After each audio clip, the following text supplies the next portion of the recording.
जब हमारे भीतर शिव भक्ति का भाव, भगवान शंकर की आराधना का भाव प्रकट होता है, तब समझें कि जिंदगी जो मानव की देह मिली है, मानव का शरीर मिला है, वो सार्थक हुआ। जैसे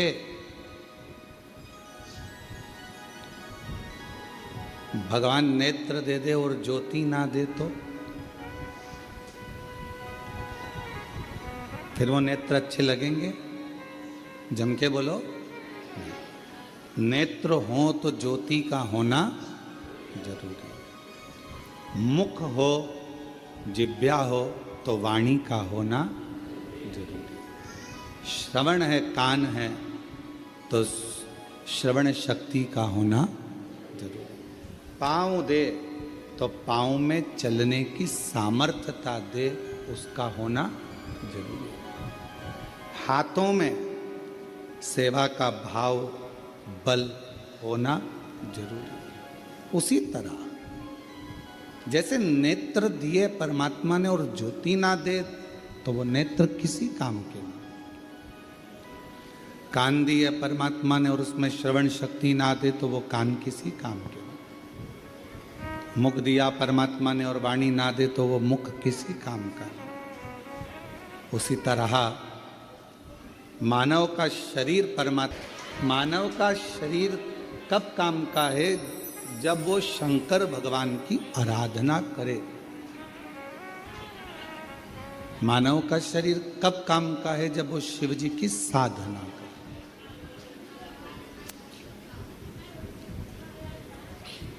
एक बेलपत्र के वृक्ष में 68 करोड़ तीर्थ होते हैं।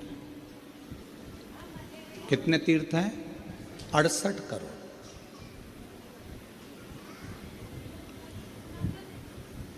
एक बेलपत्र के वृक्ष के अंदर 68 करोड़ तीर्थ होते हैं। और जब हम एक बेलपत्र तोड़कर शिवजी के मंदिर में लेकर जाते हैं, शंकर भगवान को जब हम बेलपत्र समर्पित करते हैं, और जब बेलपत्र समर्पित करने के बाद एक बेलपत्र हम अपने लिए औषधि के रूप में लेकर आते हैं, तो लोग पूछते हैं कि शिवजी पे चढ़ा बेलपत्र क्यों खाना चाहिए? एक वृक्ष बेलपत्र का जिसमें 68 करोड़ तीर्थ है।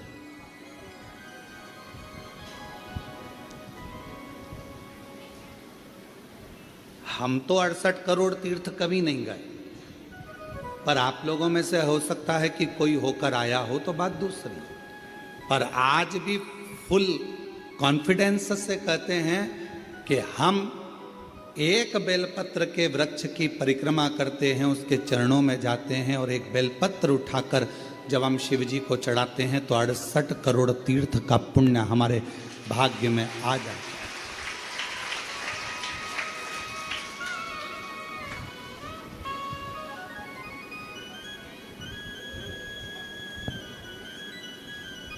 और इतने पवित्र तीर्थ, हजारों हजारों नदियाँ, हजारों हजारों कुंड, हजारों हजारों बावड़ियाँ, सरोवर, तालाब भारत की भूमि पर विराजमान है। कुछ तीर्थ भारत की भूमि के बाहर भी, जैसे पशुपतिनाथ नेपाल में, माँ हिंगलाज माता पाकिस्तान में, ऐसे कई तीर्थ बाहर भी हैं। अब 68 करोड़ तीर्थ हम कभी नहीं गए, पर हमने हमारी जिंदगी में एक नियम हमेशा बनाकर रखा कि कार्तिक के महीने में बेलपत्र के वृक्ष की परिक्रमा और बेलपत्र के वृक्ष के नीचे एक घी का दीप जलाने का नियम बनाया। तो ये हमें विश्वास है कि हमारे 68 करोड़ तीर्थ पूरे हो। 68 करोड़। अब लोग कहते हैं गुरुजी एक बेलपत्र हम शिव जी को चढ़ी हुई उठाकर लाते हैं, बाबा से औषधि के रूप में लेकर आते हैं। तो ये बेलपत्र है तो पेड़ की, वृक्ष की, ये इतनी अमृत कैसे हो जाती है कि लोगों की बीमारियां ठीक हो जाती हैं, तकलीफें ठीक हो जाती हैं, शुगर लेवल में हो जाती है, बीपी, थायराइड सब ठीक हो जाता है, सोराइसिस जैसी बीमारियां ठीक हो जाती हैं, किडनी लीवर जैसा ठीक हो जाता है। एक बेलपत्र इतना औषधि का कार्य कैसे कर जाता है? तो शिव महापुराण में वर्णन किया, उमा संहिता के अंतर्गत 68 करोड़ तीर्थ एक बेलपत्र के वृक्ष में है। एक बेलपत्र के वृक्ष की पत्ती जब शिवजी पर चढ़ती है बेलपत्र और हम उसको लेकर आते हैं तो 68 करोड़ तीर्थ का जो प्रसाद होता है, 68 करोड़ तीर्थ में जितनी हजारों हजार नदियां पवित्र हैं, कुंड पवित्र हैं, सरोवर पवित्र हैं, वहां जाकर हमने आचमन नहीं करा, पर शिवजी पे चढ़ी हुई बेलपत्र जब हम मुख में रखते हैं, शिवजी पे चढ़ा हुआ जल जब हम आचमन करते हैं तो वो 68 करोड़ तीर्थ का आचमन हो जाता है और हमारा रोग समाप्त।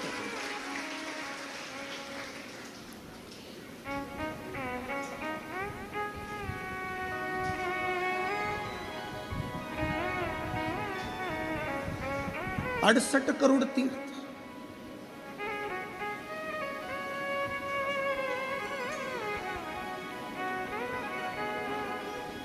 आप सभी के स्मरण में होगा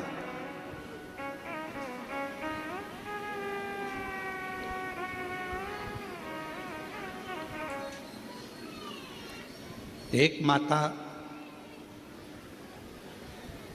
देवी भागवत कहती है, मां ललिता, जिसको स्वयं भगवान ब्रह्मा, स्वयं भगवान नारायण, स्वयं भगवान शिव, स्वयं इंद्र, गरुण, वरुण, सारे देवता, माँ जगज्जननी जगदम्बा अम्बा दुर्गा भवानी का एक स्वरूप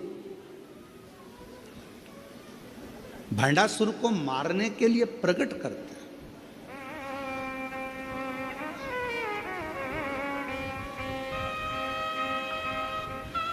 और काय से प्रकट किया? मां ललिता अम्बा को कैसे प्रकट कर लिया? तो कहा मां ललिता अम्बा को प्रकट करने के लिए भगवान नारायण ने बेलपत्र के वृक्ष की छांव में तप किया हजारों वर्ष तक। ब्रह्मा जी ने साधना करी हजारों वर्ष तक बेलपत्र के वृक्ष की छांव में। इंद्रदेव ने तप किया हजारों वर्ष तक बेलपत्र के वृक्ष की छांव में। आज इस व्यासपीठ से हम कहें आप सभी को, जितने भी श्रोता श्रवण कर रहे हैं कथा को ऑनलाइन, आस्था चैनल पर, फेसबुक, यूट्यूब पर या बाबा कुबेर भंडारी की इस भूमि पर,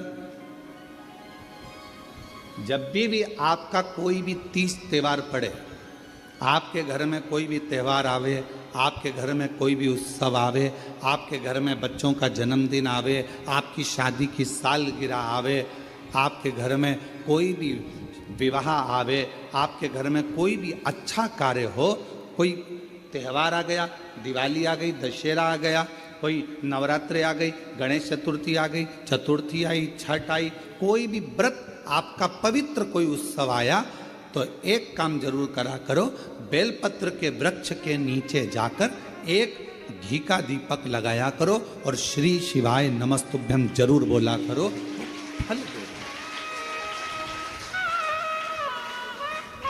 एक घृत का दीप बेलपत्र के वृक्ष के नीचे अगर आप एक क्षण के लिए भी बैठे हो तो वो फल देगा।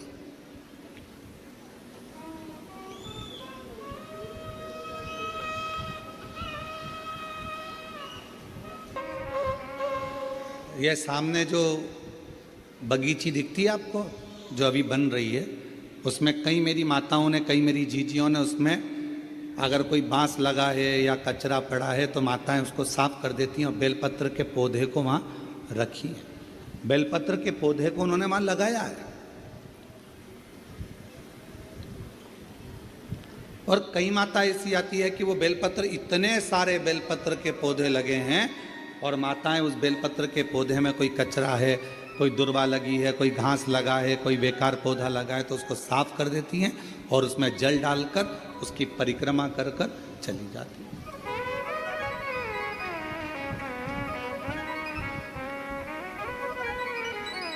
कई माताओं की आदत है पीछे जो बेलपत्र की बगीची है वहां जाकर परिक्रमा कर लेती।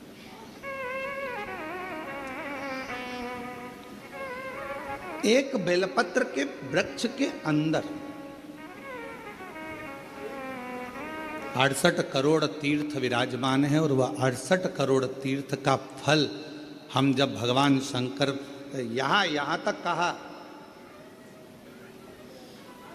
कई लोगों की आदत रहती है पहले जल चढ़ाने से पहले शंकर भगवान के शिवलिंग पर अगर बेलपत्र रखी है तो उसको हटा देते हैं। शिव महापुराण की कथा कर रही है अगर शिवलिंग के ऊपर बेलपत्र चढ़ी हुई है, चढ़े रहने दो, फूल हैं आप उसको हटा सकते हो, मना नहीं। शिव जी का अभिषेक करने से पहले, भगवान शंकर को जल चढ़ाने से पहले, जब आप घर में कोई अनुष्ठान कर रहे हो, शिव जी का अभिषेक कर रहे हो, शंकर भगवान का कोई साधना कर रहे हो, शिव अभिषेक कर रहे हो, तो सबसे पहले शिवलिंग पर एक बेलपत्र का होना जरूरी है, फिर जल चढ़ाओ।